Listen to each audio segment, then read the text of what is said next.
allons passer à la parole. Alléluia. Et ce matin, Dieu s'est choisi un homme. Alléluia. Cette semaine, c'est lui qui nous bénit. Amen. C'est notre pasteur. C'est un fils de la maison. C'est quelqu'un qui aime Dieu, qui a de l'avenir, qui aime cette église et qui nous aime.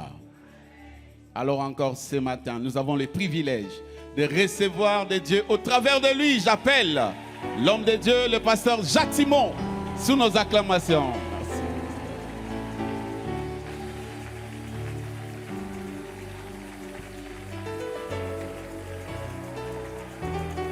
Alléluia, tu as raison d'acclamer le roi des rois, le Seigneur des seigneurs. Est-ce que tu peux faire mieux? Est-ce que tu peux faire mieux?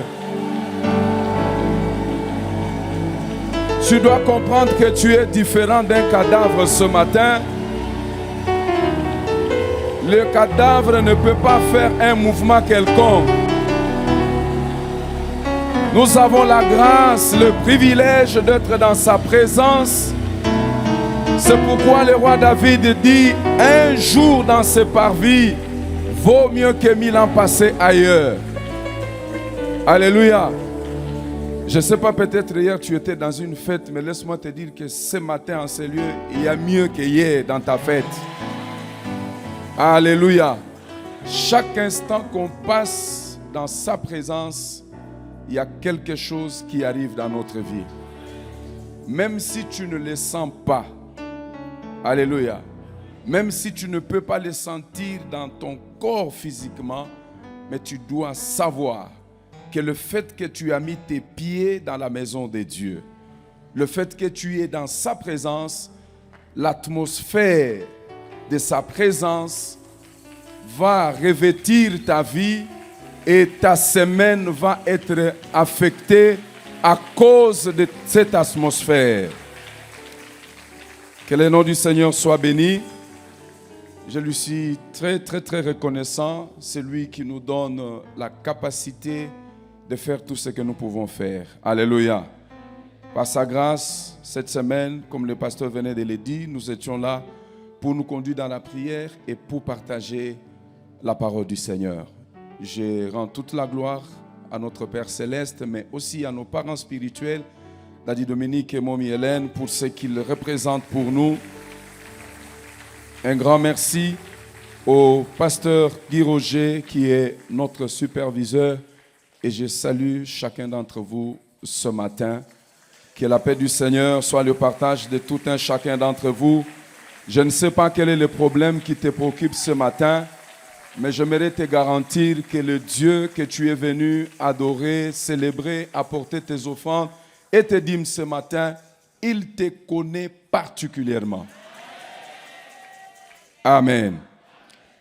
Alors, je suis toujours dans le même texte que nous avons lu toute la semaine. Est-ce que vous pouvez vous rappeler de cela? Comment? Quel Josué? Voilà. Donc nous sommes dans Josué chapitre 7, le verset 1 jusqu'au 13e verset. La parole de Dieu, elle est tellement riche. Nous pouvons toujours continuer à tirer des leçons dans ce texte. Alors je m'en vais les lire à l'intention de toute l'Église, au nom du Seigneur Jésus. Josué chapitre 7, le verset 1 à 13. Les enfants d'Israël commirent une infidélité au sujet des choses dévouées par interdit. Akan, fils de Carmi, fils de Zabdi, fils de Zérach, de la tribu de Juda, prit des choses dévouées, et la colère de l'Éternel s'enflamma contre les enfants d'Israël. Josué envoya de Jéricho des hommes vers Haï, qui est près de Beth-Aven, à l'orient de Bethel. Il leur dit, montez et explorez le pays. Et ces hommes montèrent et explorèrent Haï. Ils revinrent auprès de Josué et lui dirent, il est inutile de faire marcher tout le peuple. 2 ou 3 000 hommes suffiront pour battre Haï. Ne donne pas cette fatigue à tout le peuple, car ils sont en petit nombre. 3000 hommes environ se mirent en marche, mais ils prirent la fuite devant les gens d'Aï. Les gens d'Aï leur tuèrent environ 36 hommes. Ils les poursuivirent depuis la porte jusqu'à Shebarim et les battirent à la descente. Le peuple fut consterné et perdit courage. Josué déchira ses vêtements et se prosterna jusqu'au soir, les visages contre terre, devant l'arche de l'Éternel. Lui et les anciens d'Israël, et il se couvrit la tête de poussière. Josué dit, « Ah, Seigneur éternel, pourquoi as-tu fait passer le Jourdain à ce peuple pour nous livrer entre les mains des Amoréens et nous faire périr? Oh, si nous étions su rester de l'autre côté du Jourdain, de grâce, Seigneur, que dirais-je, après qu'Israël a tourné le dos devant ses ennemis? Les Cananéens et tous les habitants du pays la prendront, ils nous envelopperont et ils feront disparaître notre nom de la terre. Et que feras-tu pour ton grand nom? L'Éternel dit à Josué, lève-toi, pourquoi restes-tu ainsi couché sur ton visage? Israël a péché, ils ont transgressé mon alliance que je leur ai prescrite. Ils ont pris des choses dévouées par interdit, ils les ont dérobées et ont dissimulées, et ils les ont cachées parmi leurs bagages. Aussi les enfants d'Israël ne peuvent-ils résister à leurs ennemis. Ils tourneront le dos devant leurs ennemis, car ils sont sous l'interdit. Je ne serai plus avec vous si vous ne détruisez pas l'interdit du milieu de vous. Lève-toi, sanctifie le peuple, tu diras, sanctifiez-vous pour demain, car ainsi parle l'Éternel, le Dieu d'Israël. Il y a de l'interdit au milieu de toi, Israël. Tu ne pourras résister à tes ennemis jusqu'à ce que vous ayez ôté l'interdit du milieu de vous. C'est la parole du Seigneur. Nous l'acclamons sans les commentaires de qui que ce soit. Père, merci pour la grâce et le privilège. Bénis ta parole. Au nom du Seigneur Jésus. Amen. Merci, nous pouvons reprendre nos places. Je nous donne un deuxième texte que je vais lire. Matthieu chapitre 28,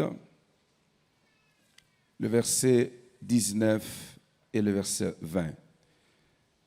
C'est le Seigneur Jésus qui parle, il dit, « Allez, faites de toutes les nations des disciples, les baptisant au nom du Père, du Fils et du Saint-Esprit, et enseignez-leur à observer tout ce que je vous ai prescrit, et voici, je suis avec vous tous les jours jusqu'à la fin du monde. » Amen. Amen. Alors, bien-aimés, si j'ai gardé le texte de Josué, c'est juste pour nous faire voir une réalité en tant qu'enfants de Dieu. Nous ne devons pas accepter, lorsque l'échec se répète dans notre vie, il ne faut pas trouver ça normal. Alléluia. Nous venons de lire le texte de Josué depuis le dimanche passé. On nous a enseigné là-dessus. Le mardi, nous avons prié en rapport avec les interdits. Ceux qui étaient là savent que nous avons découvert qu'il y a des interdits qui sont imposés par les hommes. Il y a des interdits qui sont imposés par le diable, mais aussi des interdits qui viennent de Dieu lui-même. Nous avons prié en rapport avec ça. Mais depuis le vendredi, j'ai posé une question en méditant le texte que nous venons de lire. Pourquoi Josué, avec l'ensemble des anciens, ils sont restés depuis le matin jusqu'au soir en train de crier vers l'Éternel pour que Dieu dise pourquoi Israël, qui est toujours habitué à réussir, à avoir des victoires, pourquoi cette fois-là ils étaient devant l'échec. Pour Josué, c'était anormal. Alléluia. C'était anormal en tant que fils d'alliance. Nous avons l'arche de Dieu au milieu de nous qui symbolisait la présence de Dieu. Nous avons les promesses. Nous avons une grande armée. Pourquoi on devait échouer de cette manière? Et c'était une défaite humiliante pour Israël. Lorsque vous lisez Josué chapitre 6, ils viennent d'avoir une très grande victoire sur la grande ville de Jéricho. Mais lorsque vous entrez au chapitre 7, ils sont humiliés. Vous avez entendu le discours des espions. Ils disent, ça ne vaut pas la peine d'amener une grande armée, c'est fatiguer le peuple. 2 à 3 000 personnes suffisent pour que nous puissions battre Haï. Et c'est ce qu'ils ont mis en musique. Malheureusement pour eux, la Bible dit, ils ont fui. Parce que le petit pays d'Haï a commencé à les massacrer. Et c'était vraiment une humiliation pour eux. Alléluia. Ceci m'amène à nous dire, je le répète bien aimé, ne regarde pas la configuration de notre pays ou du monde, mais tu dois le garder dans ton esprit en tant que fils d'alliance, en tant qu'un enfant de Dieu. Je l'ai dit le vendredi, nous ignorons ce que nous sommes. Lorsqu'on dit tu es enfant de Dieu, on le prend normal. On trouve ça normal. Non, bien-aimé, tu es différent. Alléluia. Tu es différent. Je l'ai dit vendredi, permettez-moi de me répéter. C'est vrai que tu peux rencontrer des échecs. Je sais qu'il y a des situations difficiles qui peuvent arriver dans notre vie, mais ça ne doit pas rester tous les jours. Tu ne dois pas vivre l'humiliation. Tous les jours, tu ne dois pas subir la honte. Tous les jours, ce n'est pas ça dans la marche avec Dieu. Du reste, il a déjà enseigné en ces lieux, Dieu ne nous sauve pas pour que nous puissions venir connaître des échecs avec lui. Je le dis toujours, si Dieu n'est pas capable de nous bénir, si Dieu n'est pas capable de nous sécuriser, si Dieu n'est pas capable de faire quoi que ce soit pour nous, pourquoi nous devons le prier? Pourquoi nous devons l'adorer? Alléluia. C'est une honte aujourd'hui de voir les enfants de Dieu. Facilement, on peut t'amener chez un féticheur. Facilement. Tu viens ici, tu adores Dieu, tu célèbres Dieu et tout ça.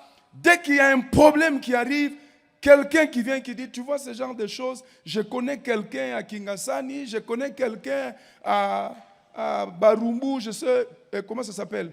Vers Selembao là-bas. Alléluia. Je connais quelqu'un. Il y a la Bible. Il ouvre la Bible. On va te dire, il ouvre. Qui t'a dit que si quelqu'un ouvre la Bible, nécessairement, ça veut dire qu'il marche avec Dieu? Alléluia. Malheureusement, facilement, on est emporté. Et puis, ce que tu ne sais pas, du moment où tu as mis, c'est le même principe. C'est le même principe. Quand tu mets le pied dans la maison de Dieu, je venais de le dire, il y a l'atmosphère de Dieu qui envahit ta vie. De la même manière, quand tu mets tes pieds chez le féticheur, c'est l'atmosphère de la maison du féticheur qui va revêtir ta vie. Ce que tu ne sais pas, parce que tu n'as pas la protection de Dieu sur toi, le monde des ténèbres a mis un signe sur toi. Le fait que tu as mis tes pieds chez le féticheur. Beaucoup de gens ne le savent pas. Alléluia. Beaucoup de gens ne le savent pas. Alors je dis le vendredi, je continue à le dire, tu ne dois pas accepter ce qui arrive dans ta vie là. Non, non, non, non, non. Peu importe la famille d'où tu sors. Alléluia. Même si on dit que chez vous c'est les malédictions au cube ou au carré, je ne sais pas moi. Mais tu dois le savoir. La Bible le dit, dès que quelqu'un est uni à Christ. Ah, j'aime cette version. On dit, dès que quelqu'un est uni à Christ, il est devenu une nouvelle créature. Quelqu'un va me dire que non, pasteur, on répète souvent. Oui, le problème c'est que nous répétons les versets, mais nous n'allons pas en profondeur du verset pour vivre les effets. Ce n'est pas notre parole, c'est la parole de Dieu. Si tu existes, si j'existe, si le monde existe, c'est parce qu'il y a une parole qui est sortie et cette parole a amené à l'existence les choses qui n'existaient pas. Donc quand la Bible dit que tu es uni à Christ, les choses anciennes sont passées. Voici, toutes choses sont devenues nouvelles. Tu dois réclamer que cela devienne une réalité dans ta vie. Vous voyez, Jésus, chaque fois que quelqu'un se présentait devant lui, les gens ont entendu Jésus, il donne, il ouvre les yeux des aveugles, il fait marcher les paralytiques, il ramène à la mort les cadavres. Les gens sont venus vers Jésus par curiosité. Alléluia. Les gens voulaient le voir par curiosité. C'est comme ça que certaines personnes, quand ils venaient devant Jésus pour être guéris, ils posaient toujours la question, penses-tu que je peux le faire? Donc Jésus a besoin de ta foi. Tu dois croire. Tu dois être convaincu. Tu dois être sûr. Alors la question que j'avais posée, c'est ça mon sujet. J'ai fait la suite aujourd'hui. Pourquoi notre christianisme d'aujourd'hui est faible? Pourquoi notre christianisme d'aujourd'hui il est faible? C'est pourquoi j'ai pris le texte de Josué pour vous montrer que Josué a refusé. Il a refusé l'échec. C'est normal pour Dieu, mon frère, ma soeur. Tu dois le retenir. C'est normal. Ne pense pas qu'avec Dieu, il y a des saisons où tu dois échouer et puis des saisons où tu dois réussir. Non, non, non, non. La Bible dit avec Dieu. Avec Dieu. Ça veut dire que ça doit être stable. Tu dois le vivre tous les jours. Pour Dieu, c'est normal. Pour Dieu, c'est normal, bien-aimé. La marche avec le Seigneur, ce n'est pas une marche en dents de scie. Non. Dieu trouve normal que hier, tu as réussi. Aujourd'hui, tu réussis. Demain, tu réussis. Le lendemain, tu réussis. Pour Dieu, c'est normal. Alléluia. Dieu lui-même, il est choqué lorsqu'il nous regarde et dit, bon, c'est lui-même qui accepte. Alléluia. Oui. Les situations qui arrivent dans ta vie, toi-même tu acceptes. Comme tu acceptes, qu'est-ce que tu veux que Dieu fasse? Tu sais que Dieu c'est quelqu'un de très respectueux. Tu sais ça, non? Avant d'entrer dans ta vie, il frappe. Donc ce que tu acceptes, ce que tu tolères, Dieu laisse faire. Mais si tu refuses, lui il a refusé. Il n'y a que le diable, tu sais comment il est venu dans le monde. C'est de la même manière où il accède aussi dans nos vies. Alléluia. Alors, rapidement, pour que je puisse partager un élément que je n'ai pas donné les vendredis, je dis le vendredi que notre christianisme d'aujourd'hui, il est faible à cause de notre foi qui est superficielle. La foi de la plupart d'entre nous aujourd'hui est superficielle. Les gens ont l'apparence de la piété. La Bible dit, il renie ce qui fait la force de la piété.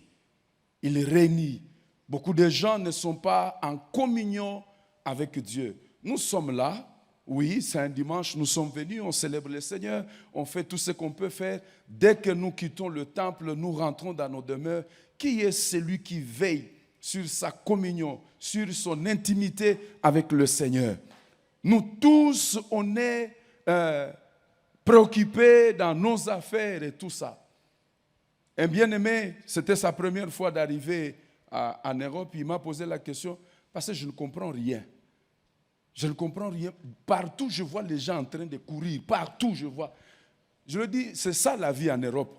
On court dans tous les sens à cause du temps. Alléluia. Alors, si aujourd'hui, toi, tu es encore au Congo, tu veux aller ailleurs, mais ici au Congo, où au moins tu peux avoir un temps, tu ne te donnes pas la discipline de développer, de mettre à côté un temps où tu dois passer avec Dieu. Bien-aimé, tu vas continuer à fléchir devant les défis de ta vie. La vie chrétienne, on ne l'amène pas de la manière où la plupart d'entre nous l'amènent. L'énergie spirituelle nous vient de Dieu. Tu ne peux pas résister au mal si tu n'es pas attaché à ta source. Alléluia. reste attaché. Être attaché à Dieu, ce n'est pas seulement venir à l'église, bien-aimé. Ce n'est pas seulement donner les offrandes. Tu dois avoir un temps où tu fléchis tes genoux devant Dieu. Un temps où tu es en train de lire la parole de Dieu. C'est là où Dieu te parle. C'est là où Dieu te révèle des choses cachées. Alléluia. Si facilement nous sommes dupables, c'est tout simplement, bien-aimé, parce que nous n'avons pas la connaissance des Écritures. Quelqu'un va prendre un texte hors contexte et puis on vous dit un truc, tu dis non, c'est écrit dans la Bible. C'est écrit dans la Bible. Tout ce qui est écrit dans la Bible, ce n'est pas la parole de Dieu. La Bible contient la parole de Dieu. Alléluia. Ah oui, la Bible contient la parole de Dieu. Toute la Bible, c'est une bibliothèque. C'est pourquoi on l'appelle Biblios. C'est une bibliothèque. C'est rempli de beaucoup de livres. Maintenant, en la lisant, il faut que Dieu te parle. Il faut que la Bible t'indique là où il y a le salut.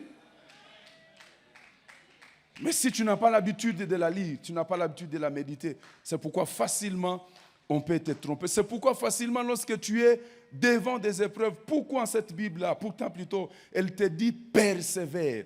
Mais lorsque tu te retrouves dans des situations compliquées, tout de suite, le vendredi, on m'a amené le soir quelqu'un qui pleurait comme pas possible. Qui pleurait comme pas possible. Au fait, il passait, il n'était pas venu ici à l'église, il passait, il a entendu qu'on prêchait, et puis il était là à écouter tout ce que je disais. Mais j'étais choqué quand je l'ai entendu. Vous savez pourquoi j'étais choqué? Parce qu'il m'a dit qu'il était pasteur. Ah oui. Mais il était à 2 doigts d'aller de se suicider.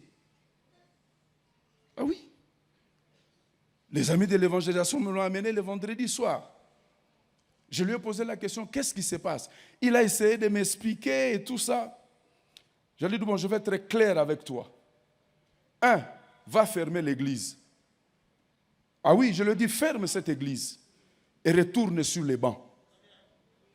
Parce que si toi-même, tu n'as pas la foi pour te garder, qu'est-ce que tu vas communiquer aux autres? Si tu n'as pas la foi, déjà pasteur, 10 ans d'existence de l'église, tu veux te suicider. Les brebis vont aller où? Est-ce que je parle à quelqu'un? C'est parce que nous avons une foi superficielle. On a commencé à suivre Dieu. Personnellement, on n'a pas fait une rencontre avec lui. On n'a pas été convaincu. Je vous ai dit, être chrétien, c'est un choix. C'est un choix, bien-aimé. C'est un choix. Je sais pourquoi je suis Jésus.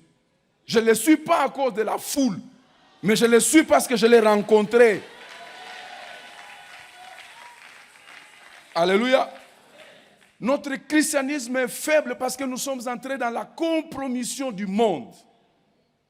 On veut faire comme le monde. Pourtant, Jacques chapitre 4, verset 4 nous dit, c'est lui qui devient ami de Dieu, il devient ennemi de Dieu. Lorsque tu te fais ami du monde, tu deviens ennemi de Dieu. Mais malheureusement, les enfants de Dieu que nous sommes aujourd'hui, notre modèle, ce sont des païens. On veut s'habiller comme des païens. On veut faire tout comme des païens. Alléluia. Alléluia. Amen. Vous êtes là? Amen. Oh, mais dites-moi amen, non? Amen. Je suis en train de nous expliquer, ça me fait très mal. En tant que chrétien bien-aimé, ce n'est pas à nous d'avoir peur des sorciers. Est-ce que je veux me comprendre? On devait te craindre là où tu travailles. On devait te craindre. Les gens devaient chercher à savoir qu'est-ce que tu es, qu'est-ce que tu fais dans la vie. Pourquoi toi tu es toujours différent? Pourquoi tout ce que toi tu fais a toujours de l'impact? Pourquoi? Mais malheureusement, ces gens eux-mêmes, ils sont étonnés de se rendre compte que leurs bêtises qu'eux font, c'est ce que toi-même aussi tu es en train de faire. Alors, le jour où tu lui demandes de venir à l'église, il dit, oh, je vais le faire quoi à l'église? Parce que toi-même là, on vole avec toi. On détourne l'argent avec toi. On va courir derrière les femmes avec toi. On se retrouve dans des boîtes de nuit avec toi. Maintenant, à l'église, je viens faire quoi? Alléluia.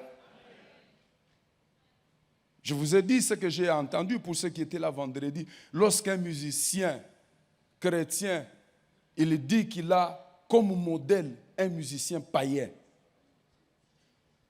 Alléluia. Moi, ça m'a choqué d'entendre ça. Ça m'a choqué.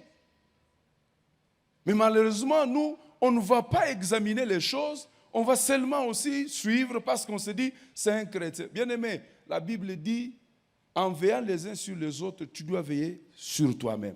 Il est écrit, c'est lui qui pense être debout, prends garde. Ah. Si tu penses être debout, la Bible dit, prends garde. Donc tu dois toujours veiller autour de toi. Il est possible de continuer à être à l'église, mais on a déjà laissé Dieu. On a déjà laissé Dieu. Il faut veiller sur ça. C'est pourquoi notre christianisme, il est faible. Il est faible, on ne sait pas parler de Jésus aux gens parce que notre vie à nous ne témoigne en rien de Dieu. Alléluia. J'aime toujours parler de Shadrach, Meshach et Abednego. Vous connaissez l'histoire de ces gens. Ils étaient devant, ils refusent d'abord, ils disent, oh, vis longtemps. Nous, on ne va pas s'essuyer. Alléluia. Ils ont dit, on ne va pas s'essuyer. Mais lorsqu'ils ont la victoire, ce sont leurs ennemis. Le roi lui-même décide de dire, désormais, on va adorer les dieux de ces jeunes gens. C'est comme ça que notre christianisme devait être, bien-aimé. Notre christianisme devait être comme ça. Facilement, les gens allaient nous suivre à cause de la présence de notre Dieu, de ce que Dieu est en train de faire, de la qualité de la vie que nous sommes en train de donner dans notre environnement. Mais malheureusement, mes bien-aimés, troisième chose que j'ai parlé, le vendredi, je parlais du manque d'unité et des témoignages qui affaiblissent l'Église. Aujourd'hui, facilement, on peut donner un faux témoignage entre nous, c'est nous-mêmes, les enfants de Dieu. On dit des choses que nous ne connaissons pas sur les autres, on dit des choses que nous ne maîtrisons pas. Tu aurais entendu quelqu'un dire X, Y. Mais si tu n'as pas de preuves, et même si tu avais des preuves, alléluia, même si tu avais des preuves, pourquoi cherches la destruction de la vie de ton frère? Pourquoi? Nous gagnons quoi en disant le mal de l'autre, en rapportant le mal de l'autre? Ça nous affaiblit. Alléluia. Ça affaiblit notre christianisme. C'est grave d'apprendre même que les enfants de Dieu dans les milieux professionnels, facilement, ils vont faire des rapports auprès du chef contre son propre frère de l'église. Alléluia. Même si ce bien-aimé-là ne prie pas avec toi à la résurrection, il prie dans une autre église. Mais tu sais que c'est un enfant de Dieu. Tu n'as pas le droit de dire des choses sur lui, d'aller les dire au chef, tout ça. Pourquoi ne pas prier pour ton frère? C'est ce que la Bible nous recommande. Alléluia. Pourquoi ne pas prier? Quatrième chose, c'était la perte de la puissance du Saint-Esprit.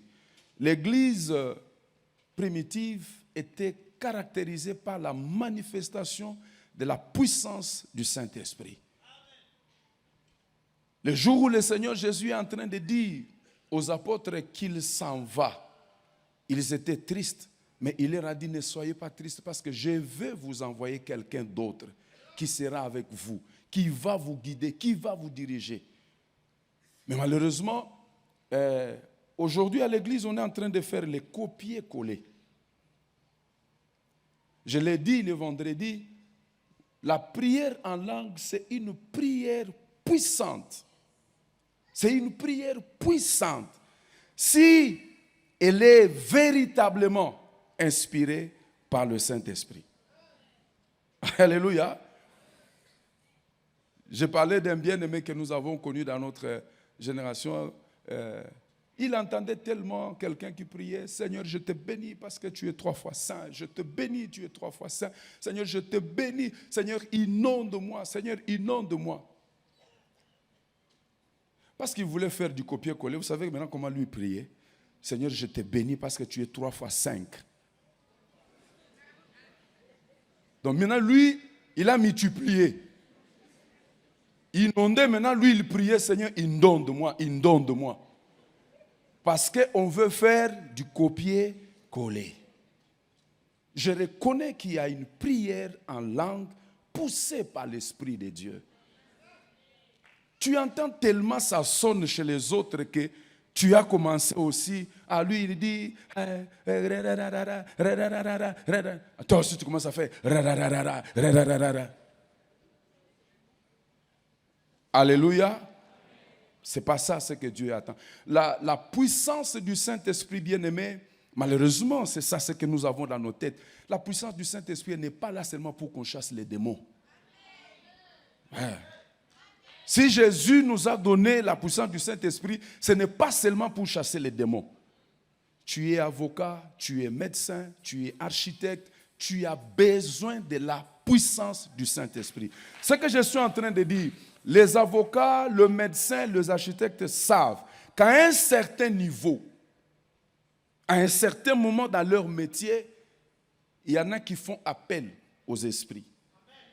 Ils savent.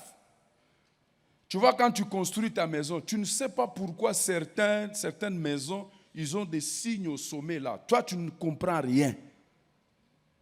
Tu ne sais pas. C'est des signes. Il y a des architectes qui savent. Ceux qui sont là, qui sont dans ce monde-là, de partout, ils m'entendent, ils savent de quoi je parle. C'est là où tu as besoin aussi de l'inspiration du Saint-Esprit. La chose est bloquée, le mécanisme est bloqué. Il faut que tu pries et que le Saint-Esprit te donne une révélation que les gens qui sont autour de toi, ils ne maîtrisent rien, ils ne comprennent rien. Ils vont venir te voir, mais comment tu as fait? Comment tu as fait? Parce que la puissance du Saint-Esprit est avec toi. Est-ce que quelqu'un a entendu ce que j'ai dit? Ça, c'est ce que j'avais parlé. Mais le 5e point que je n'ai pas donné les dimanches et le vendredi, c'est le manque de disciple authentique. Notre christianisme, il est faible parce qu'il manque un disciple authentique. C'est pourquoi je nous ai lu le texte de Matthieu chapitre 28, le verset 19, où Jésus dit « Faites de toutes les nations des disciples ». Mais malheureusement, dans notre église d'aujourd'hui, je ne parle pas seulement de la résurrection, je parle du christianisme dans son ensemble. Nous sommes plus en train de fabriquer des membres à la place de faire des vrais disciples qui doivent porter la croix et suivre Jésus. Alléluia. La première mission de l'église primitive bien-aimée, elle ne consistait pas seulement à gagner des âmes. Est-ce que je me fais comprendre? Elle ne consistait pas seulement à gagner des âmes, que les gens viennent à Christ et tout ça, mais c'était de former. C'est ça ce que le Seigneur leur a demandé de faire. De former des disciples. Le texte de Matthieu 28 nous donne des éléments. Faire des disciples, pas des croyants, s'il vous plaît. Faire des disciples.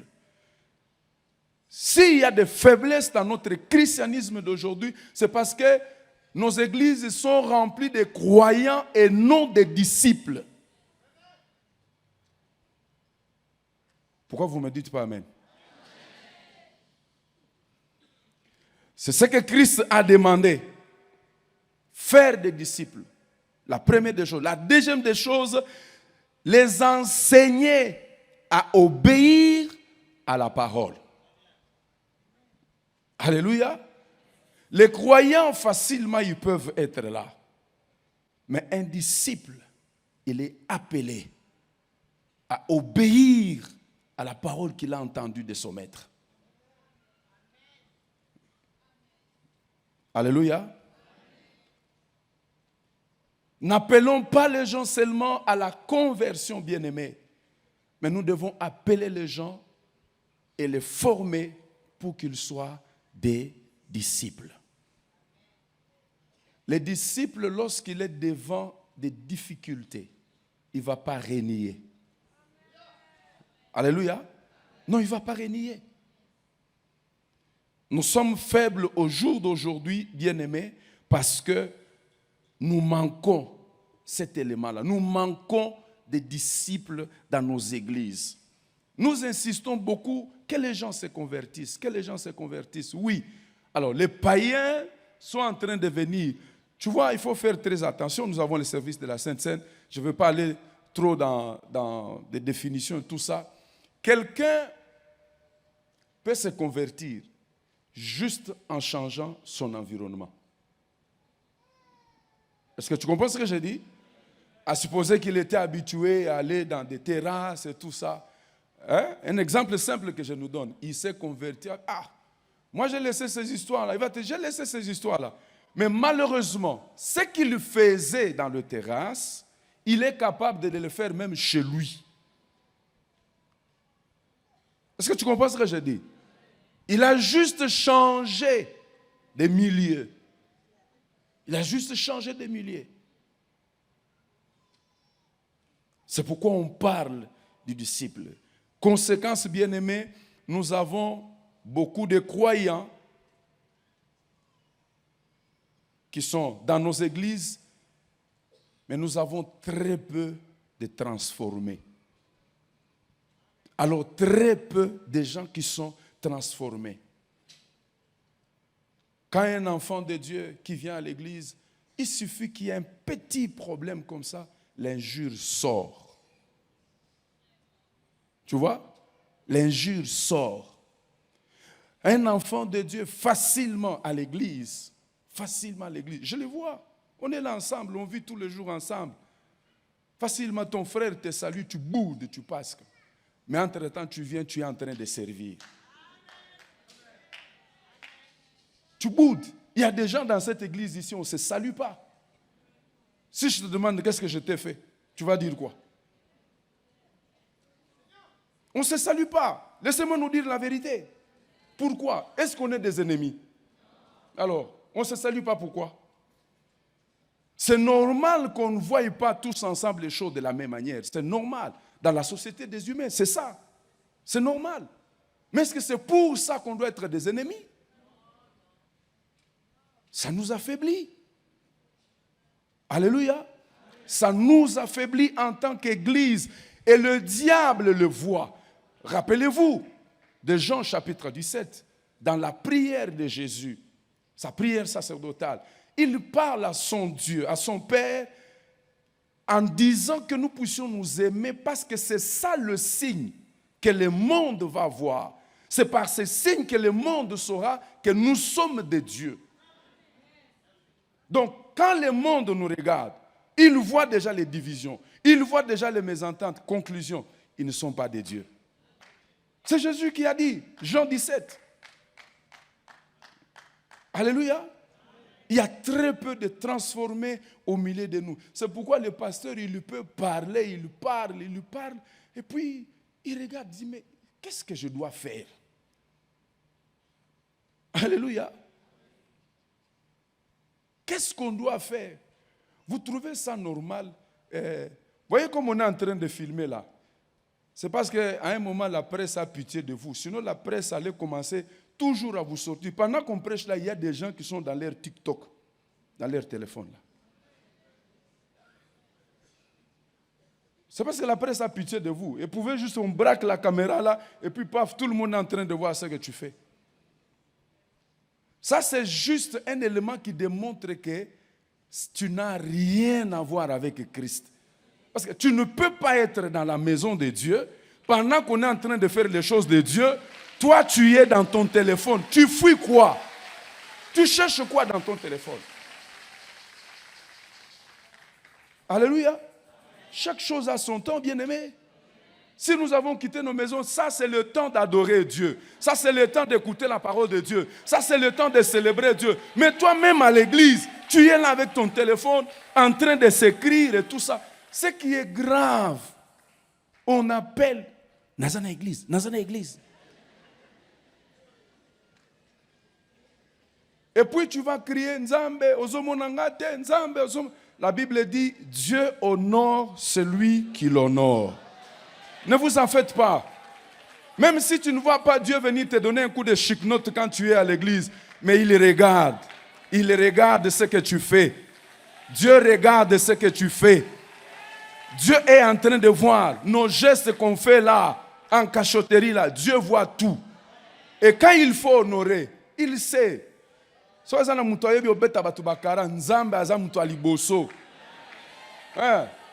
la même manière que tu traites Dieu, il va aussi te traiter. Je ne parle pas de bobards, je dis ce qui est écrit dans la Bible. C'est Jésus qui a dit. Les gens vont se tenir là et dire, Seigneur, c'est en ton nom que nous avons chassé les démons. C'est en ton nom que nous avons... Retirez-vous de moi. Je ne vous ai jamais connu. Toi, tu parles bien français, non? On a dit jamais je t'ai connu. Tu entends ça? Prie pour que Jésus ne prononce pas cette parole sur toi. Veille que Jésus ne prononce pas ce genre de paroles sur toi, mon frère. C'est pourquoi tu dois toujours être aux aguets dans ta marche chrétienne. Même si tout ton entourage va dans la même direction, ce n'est pas un problème. Ce n'est pas un problème. Alléluia. Ce n'est pas un problème. Laisse-les aller. Si tu es sûr que tu as découvert la vérité, reste attaché à cette vérité. Les jours qui arrivent, tu verras toute la foule qui est partie là revenir vers toi. Alléluia. Je l'ai partagé la semaine. Ce n'est pas un plaisir, c'est avec beaucoup de regrets pour moi. J'ai remarqué que quand j'ai travaillé dans les séculiers, la plupart des amis qui étaient avec nous, les amis qui se moquaient de nous parce que nous on priait, les gens qui disaient tout le temps des choses, quand on nous regarde, on dit, ah, frère Biblet, frère Biblet, frère Biblet. On s'est tellement moqué de nous qu'eux, ils menaient leur vie. Aujourd'hui, je peux compter tous les amis avec qui on était des enfants de Dieu. Tous, aujourd'hui, nous sommes devenus des pasteurs. Contrairement aux autres, tous sont morts. Je vous dis la vérité. Quand je pense à ça, ça me fait peur. Je dis non, non, non, non. Il faut rester attaché à Jésus. Alléluia. Il faut rester attaché à Jésus. C'est pourquoi quand tu es à l'église, cherche à être un vrai disciple. Sois le disciple de Jésus, ne sois pas le disciple de Jean.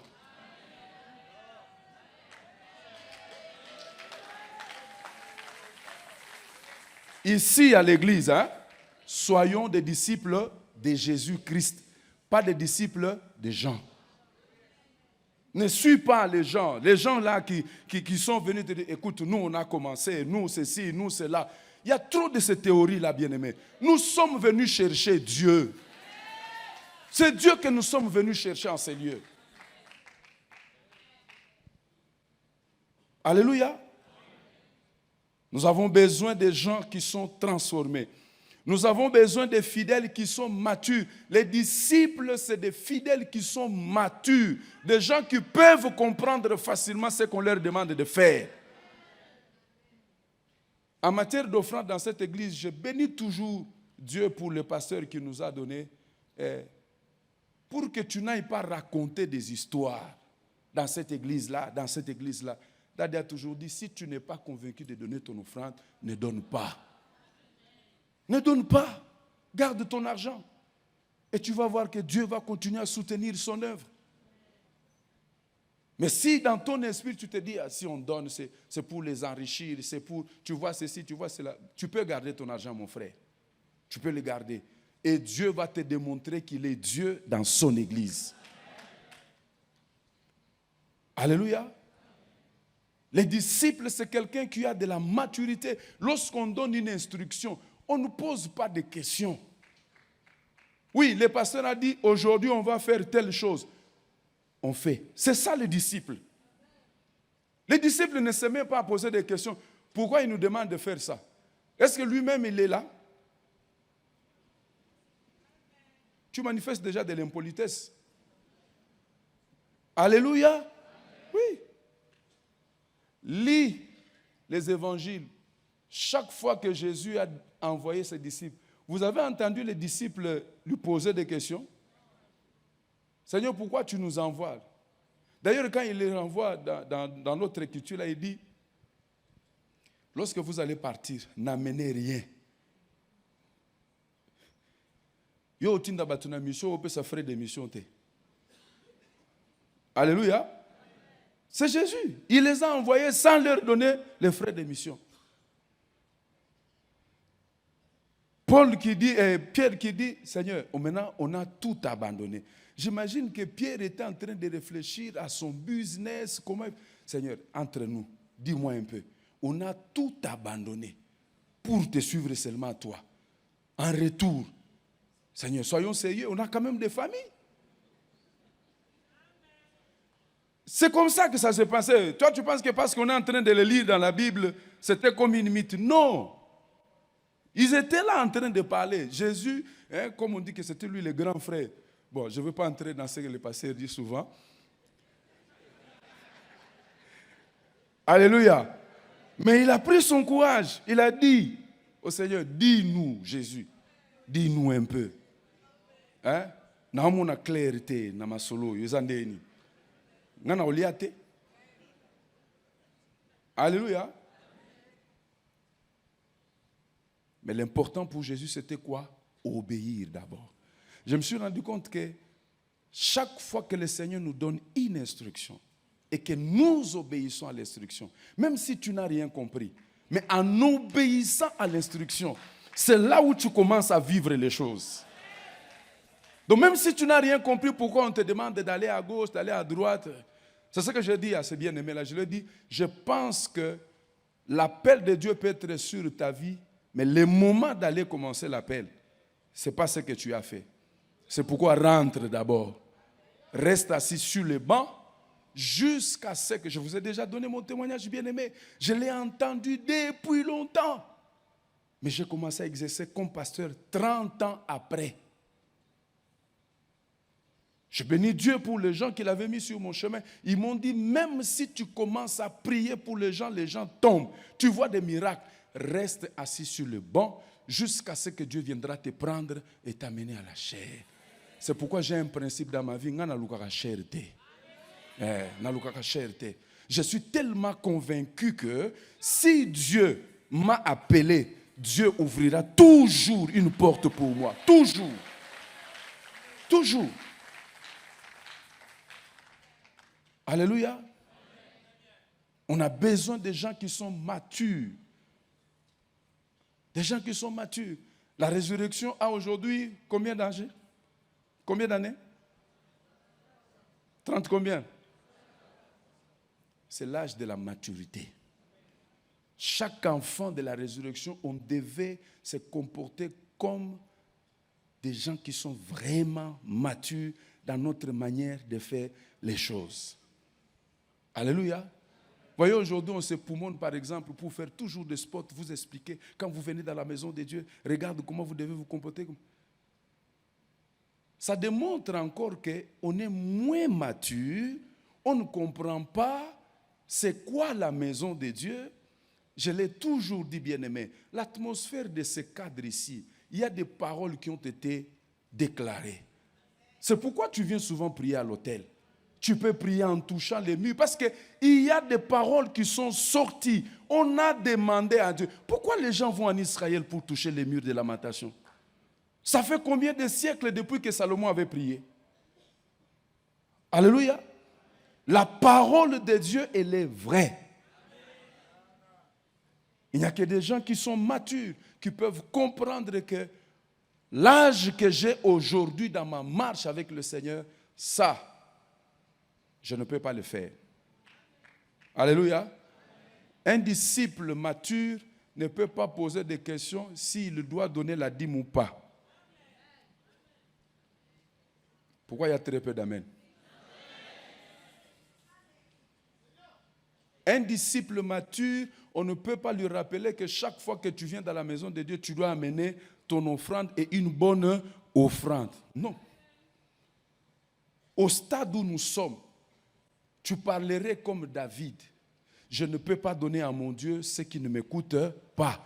Parce que tu as des évidences dans ta vie. Tu as vu ce que Dieu a été capable de faire. Donc on ne peut pas t'exhorter pour ça. Alléluia. On ne peut pas t'exhorter. Un disciple mature, je l'ai dit le vendredi, tu n'auras toujours pas ton pasteur avec toi. Alléluia. Tu n'auras toujours pas ton pasteur. Tu peux appeler à un certain moment, ce n'est pas que le pasteur a fermé son téléphone, mais nous connaissons les réalités de Kinshasa. Le téléphone est déchargé.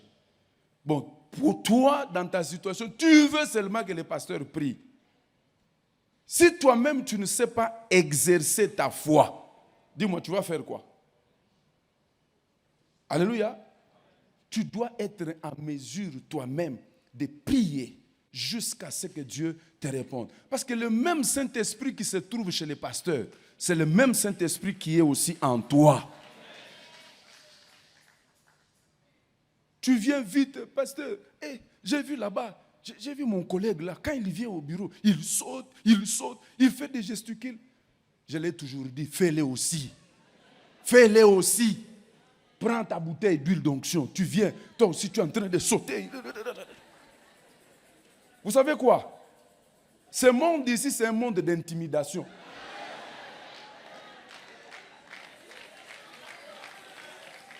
Le monde ici, c'est un monde d'intimidation. Les gens savent que quand tu vas venir, le véhicule est là. Maintenant, tu viens pour entrer dans le véhicule. Et tout le monde a peur. Tout le monde a peur. Yo mona katenga kota na muto. Yo mona katenga sala. Bon, ce qui y a kota bon, yo peut sala. Mais toi, tu le fais au sérieux, hein? Tu es en train de lever Jésus, tu es en train de proclamer sa seigneurie, son autorité. C'est ce que toi, tu es appelé à faire. C'est ça être un chrétien mature. Alléluia. Ça ne marche pas dans ton foyer. Ah, pasteur, je suis fatigué. Je vais seulement partir. Tu vas partir, il fait entrer quelqu'un d'autre.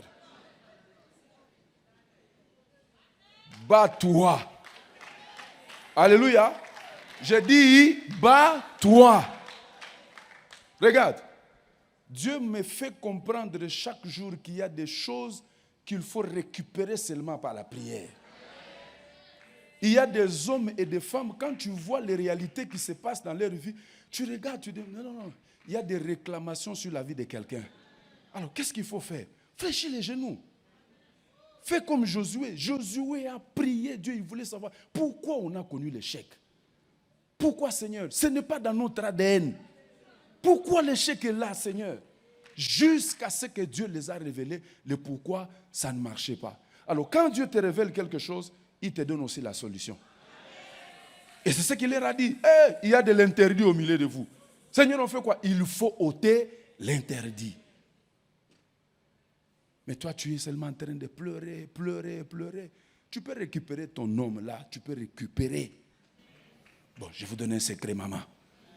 Je dis toujours, hein, s'il est dans cette situation-là, prends ses chaussures.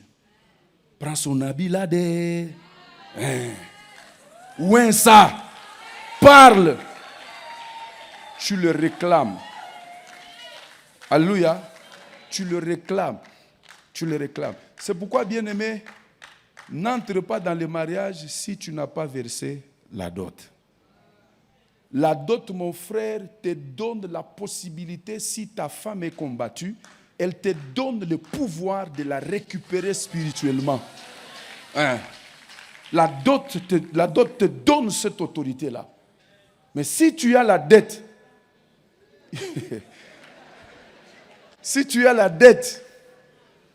on va te bouffer tous les enfants. Et puis quand tu vas te rappeler de ça, tu payes des amendes. Alléluia. La deuxième chose que ce verset nous donne, c'est que les disciples-là dans la Bible étaient impliqués par une relation personnelle.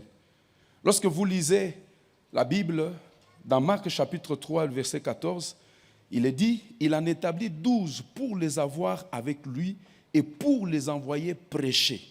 Donc nous avons deux dimensions dans ce texte. Premièrement, être avec Jésus et ensuite être formé pour la mission. Alléluia. Jésus, c'est pourquoi j'ai beaucoup insisté sur notre intimité avec le Seigneur. Le Seigneur, en nous sauvant, il ne s'est pas précipité d'envoyer les disciples. Alléluia. La Bible dit qu'il est resté pendant 3 ans avec eux. La première des choses dans la manière que tu sers Dieu, c'est une priorité, mon frère. Le service pour Dieu n'est pas une priorité. Ah, je vais vous choquer. Je me répète, le service pour Dieu n'est pas d'abord une priorité. Ce qui est une priorité pour Dieu, c'est d'abord toi avec lui. Parce que si ta relation avec le Seigneur, je viens de vous parler du bien-aimé que j'ai rencontré vendredi, si ta relation avec le Seigneur elle n'est pas au beau fixe, le service va faillir. Le service va faillir, le service va en pâtir. Tout ce que le serviteur est en mesure de rendre comme service, c'est une conséquence logique de son intimité, de sa relation avec son Seigneur. Alléluia. Il a dit pour être d'abord, les avoir avec lui et ensuite les envoyer. Et c'est comme ça que Paul est en train de dire à Timothée dans 2 Timothée 2, verset 2, il dit, ce que tu as entendu de moi, alléluia, confie-le à des hommes fidèles, pas seulement fidèles. Il dit, qui soient capables de faire quoi? De l'enseigner aussi aux autres. Vous voyez ça, bien-aimé? Donc, on reçoit, Timothée a reçu des instructions de la part de son maître qui était Paul. Alors, on lui demande, tu ne peux pas confier ces instructions à n'importe qui. Non. Donc, on doit faire une sélection. On doit faire une sélection. Des gens qui sont capables de recevoir et de transmettre. Alléluia. Si les choses ne marchent pas parfois dans notre pays, c'est juste parce qu'on nomme quelqu'un quelque part et on prend des gens qui ne sont pas compétents, des gens qui ne maîtrisent rien, et puis on les met là, parce qu'on veut juste bouffer ensemble. Alléluia. C'est pourquoi nous avons ce que nous avons comme vie. Alléluia. Dieu veut que nous ayons des Paul, des Timothée, des hommes fidèles. Pour se multiplier, ça va aller vite. Alléluia. Alors, je conclus mon message pour nous dire ceci, bien-aimés. Si le christianisme d'aujourd'hui, il est faible, c'est parce que nous avons manqué beaucoup de choses. L'élément que j'ai donné aujourd'hui, nous avons remplacé la conversion à la place du discipulat. Alléluia.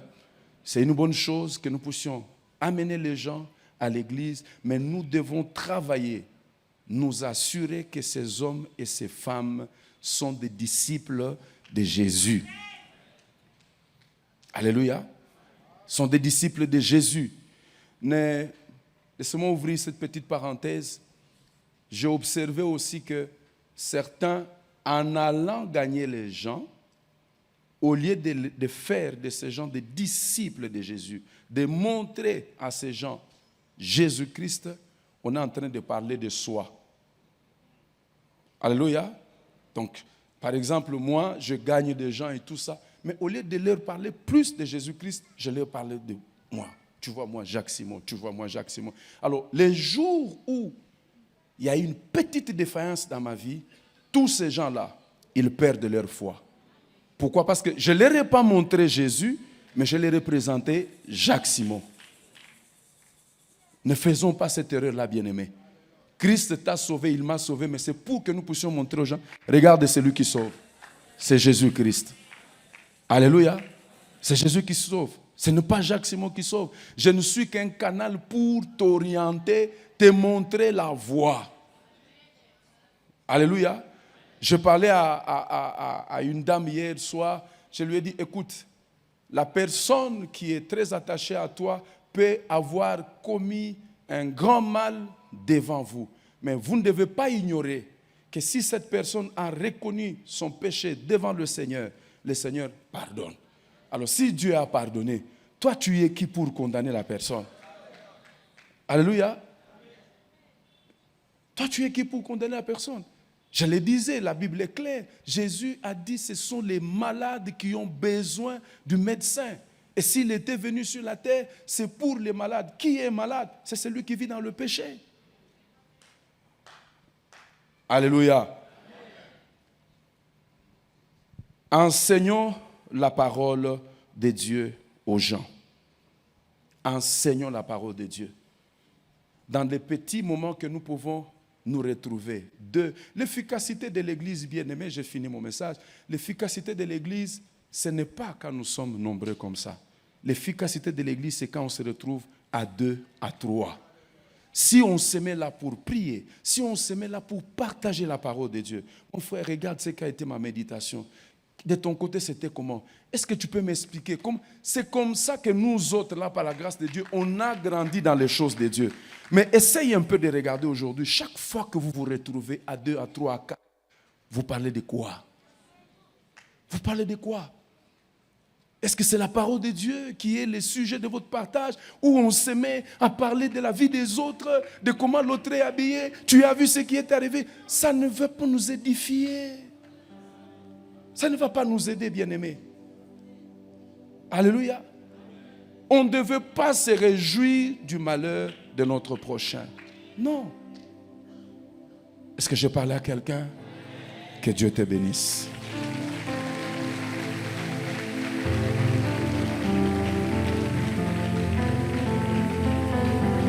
Nous nous tenons debout. Nous nous tenons debout. Si tu peux juste dire à Dieu, Seigneur, aide-moi à être un vrai disciple et à faire des vrais disciples autour de moi. Est-ce que nous pouvons élever nos voix et prier ensemble? Élève ta voix, élève ta voix.